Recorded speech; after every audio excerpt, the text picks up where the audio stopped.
Assalamualaikum warahmatullahi wabarakatuh. Halo warga belajar semuanya. Bertemu lagi dengan saya Siti Jenab sebagai tutor mata pelajaran ekonomi di PKBM Bina Pandu Mandiri Ciamis. Pada kesempatan kali ini di kelas 12 semester 1, materi kedua saya akan membahas mengenai mekanisme debit dan kredit. Simak baik-baik videonya ya warga belajar semuanya. Pembahasan yang pertama yaitu pengertian debit dan kredit. Debit merupakan pencatatan akuntansi di mana aset serta biaya mengalami peningkatan. Debit biasanya akan berada pada sisi sebelah kiri. Sedangkan kredit merupakan pencatatan akuntansi untuk akun hutang dan ekuitas yang mengalami peningkatan. Kredit biasanya terletak pada sisi kanan. Baik, ini yang harus warga belajar semua perhatikan bahwa pencatatan transaksi ke sebelah debit dan kredit berarti menunjukkan adanya penambahan dan pengurangan terhadap rekening atau akun. Ingat-ingat ya warga belajar semuanya. Selain itu juga yang harus diingat oleh warga belajar semuanya bahwa setiap transaksi pada perusahaan paling sedikit akan mempengaruhi dua perkiraan atau dua akun. Peraturan mekanisme debit dan kredit pada akun harta atau akun aset ya. Jika harta atau aset itu bertambah, maka akan disimpan pada sisi debit. Sedangkan ketika harta atau aset itu berkurang, maka akan disimpan pada sisi kredit. Yang kedua, peraturan mekanisme debit dan kredit pada akun utang. Nah, ini kebalikannya ya. Ketika utang itu bertambah, maka harus disimpan pada sisi kredit, sedangkan jika utang itu berkurang, maka akan disimpan pada sisi debit. Yang ketiga, peraturan mekanisme debit dan kredit pada akun modal. Yang mana akun modal ini terbagi menjadi 3, ada pendapatan, beban, dan juga fright. Nah, kita harus mengetahui dulu bahwa pendapatan itu sifatnya menambah modal, sedangkan kalau beban dan fright itu sifatnya mengurangi modal. Nah, pada akun pendapatan, ketika pendapatan bertambah, maka akan disimpan pada sebelah kredit, sedangkan kalau pendapatan berkurang, maka akan disimpan pada sebelah debit. Nah, untuk beban dan fright ini sama ya. Ketika beban dan fright itu bertambah, maka akan disimpan pada sebelah debit, dan sedangkan kalau beban dan fright itu berkurang, maka akan disimpan pada sebelah kredit. Untuk lebih jelasnya, silahkan warga belajar semuanya dilihat tabel yang sudah saya sertakan. Nah, di sini ada perubahan akun harta, utang, modal, pendapatan, dan juga fright. Di sini juga saya sudah menyertakan kode-kode apabila harta bertambah dan juga apabila akun itu berkurang. Silahkan dilihat di sana ya. Nah, warga belajar semuanya, untuk lebih paham juga di sini saya akan mengajak warga belajar semuanya untuk praktek memakai jari tangan supaya warga belajar semuanya tahu bagaimana pengaturan mekanisme debit dan kredit secara lebih mudah. Baik, warga belajar semuanya, silahkan dilihat ya pada slide. Di sini saya sudah menyertakan gambar jari-jari tangan dan juga akunnya. Nah, ini dapat memudahkan dalam memahami pengaturan mekanisme debit dan kredit. Ayo diikuti ya semuanya. Di sini ada 5 jari tangan, ada jempol, ya, ingat-ingat jempol, telunjuk, jari tengah, jari manis, dan jari kelingking. Nah, pada jempol kita sertakan akun harta. Ya, untuk jari telunjuk di sini sebagai akun utang. Jari tengah untuk akun modal, jari manis untuk akun pendapatan, dan jari kelingking untuk akun beban dan Thrive. Silahkan diingat-ingat ya, tadi jempol untuk akun harta, telunjuk untuk akun utang, jari tengah untuk akun modal, jari manis untuk akun pendapatan, dan jari kelingking untuk beban dan Thrive. Nah, langkah yang kedua, warga belajar semuanya ya di sini harus dipahami dulu ini ketika akunnya bertambah ya. Silahkan diikuti tangannya seperti ini ya. Jari jempol dan jari kelingkingnya itu dilipat ke bawah. Nah, ingat-ingat ya, jari tangan seperti ini adalah ketika akunnya bertambah. Ya, oke.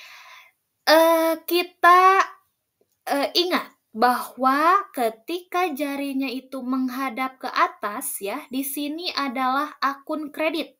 Ingat-ingat ya, di atas itu akun kredit dan di bawah itu akun debit. Ya, sekali lagi, di atas itu akun kredit dan di bawah ini adalah akun debit. Baik, warga belajar semuanya masih ingat ya.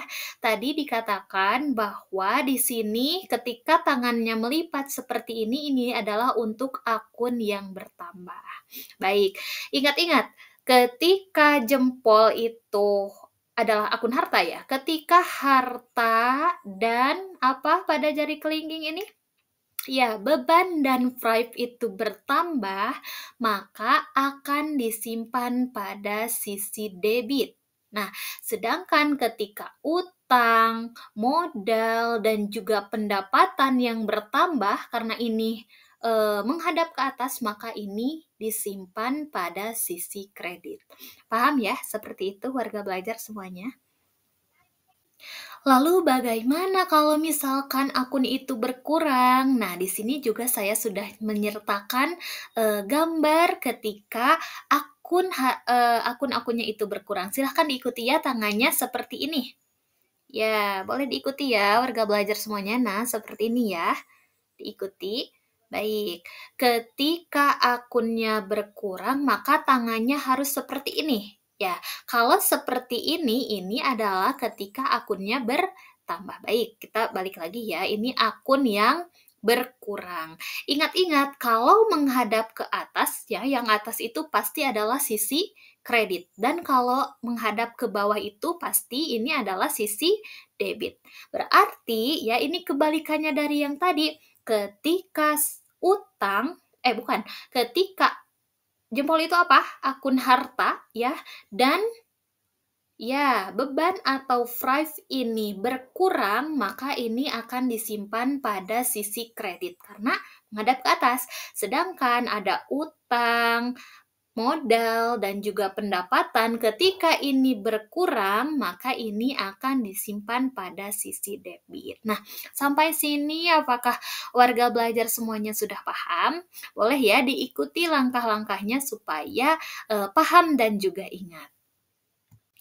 Nah, harus diingat pula bahwa setiap transaksi yang kita lakukan nantinya akan disimpan pada sisi debit dan kredit. Nah, warga belajar semuanya, supaya lebih paham mengenai pengaturan debit, mekanisme debit dan kredit, di sini saya akan menyertakan contoh. Pada tanggal 3 Juni 2024, Pak Amin menyetorkan uang tunai 500 juta rupiah sebagai setoran awal.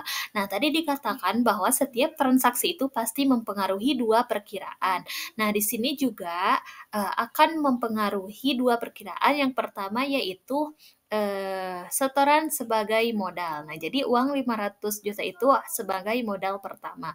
Nah, ketika modal bertambah ya, maka analisis yang kita buat ketika modal bertambah itu maka akan disimpan pada sisi kredit. Nah, selain itu juga akun yang akan dipengaruhi itu ada kas. Kenapa kas? Karena di sini 500 juta itu disetorkan sebagai modal, maka modal itu nantinya akan menjadi milik perusahaan. Nah, disimpan pada kas.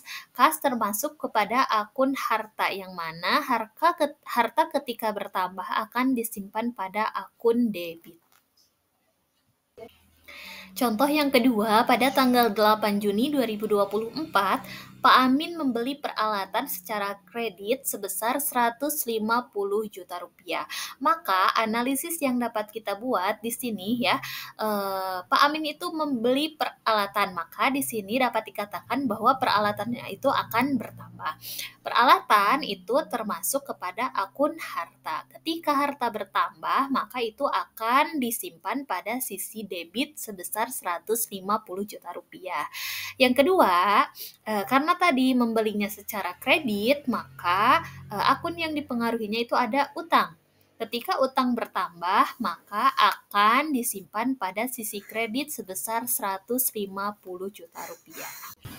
Contoh yang ketiga, pada tanggal 10 Juni 2024, Pak Amin membeli peralatan secara tunai. Nah, bedanya kalau yang tadi itu membeli peralatan secara kredit, nah yang sekarang membeli peralatannya secara tunai sebesar 50 juta rupiah. Maka analisis yang dapat kita buat di sini, tadi dikatakan bahwa Pak Amin itu membeli peralatan, maka tentunya di sini peralatan itu bertambah. Peralatan termasuk pada akun harta. Tadi ketika akun harta bertambah, maka akan disimpan pada sisi debit sebesar 50 juta rupiah. Nah, sedangkan karena tadi membelinya secara tunai, maka Pak Amin itu mengambil uangnya dari kas. Jadi, kas akan berkurang. Kas termasuk kepada akun harta. Maka ketika harta berkurang itu akan disimpan pada sisi kredit sebesar 50 juta rupiah.